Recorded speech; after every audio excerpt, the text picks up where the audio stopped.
Je m'appelle Anne-Claude Leflèvre, je suis gérante du domaine viticole du domaine Leflèvre à Puligny-Montrachet en Côte d'Or. L'origine de la famille Leflèvre remonte au XVIe siècle. On a trouvé dans les archives un Claude Leflèvre qui était tonnelier au XVe siècle déjà. Mon grand-père Joseph Leflèvre, il a acheté les vignes après la crise du phylloxéra en 1905. Il a beaucoup travaillé sur les replantations et la remise à neuf du vignoble sur les différentes parcelles que nous avons aujourd'hui de Puligny-Montrachet, Premier Cru et tous les grands crus du domaine. Donc c'est une longue histoire. Le domaine Leflèvre a 24 hectares de vignes. Nous avons 2,5 hectares de Bourgogne blanc, 4,5 hectares de village, 11,5 hectares de Premier Cru et 5 hectares de Grand Cru. La surface du vignoble de Mâcon-Verzé, c'est 9,3 hectares qui est divisée en 5 parcelles différentes. Nous avons acheté des vignes à Mâcon, c'est une région où se trouvent des magnifiques terroirs.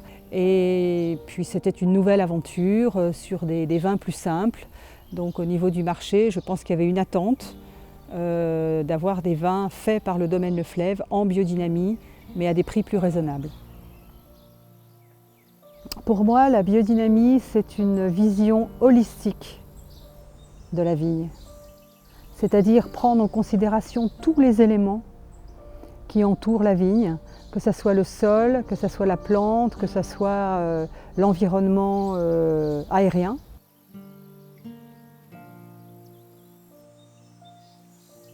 Je crois que l'idée en convertissant le domaine en biodynamie, c'est justement de léguer aux générations futures un environnement, une terre, un domaine qui sera propre, qui sera sain, qui sera exempt de produits chimiques et qui aura un sol, un patrimoine, donc un sol qui soit parfait.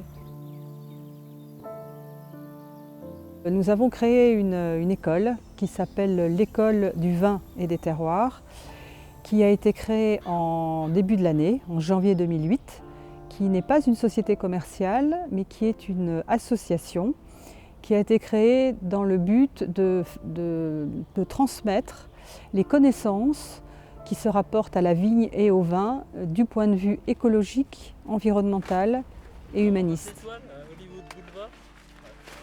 Que chaque vigneron ait conscience qu'il travaille sur un tout petit bout de planète et qu'il faut qu'il garde ce tout petit bout de planète aussi propre, aussi écologique que possible.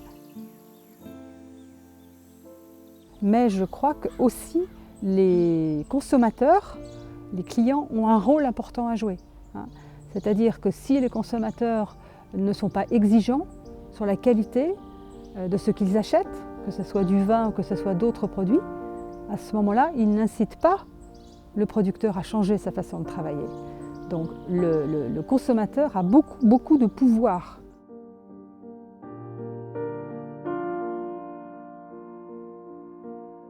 Mais je crois que le challenge auquel je dois faire face, le plus important, c'est de maintenir la plus haute qualité des vins blancs que nous produisons ici, sur les plus grands terroirs, de montrer l'exemple et de continuer à travailler dans le sens d'une viticulture écologique pour donner l'exemple à tous ceux qui travaillent dans la vigne et dans le vin à travers le monde.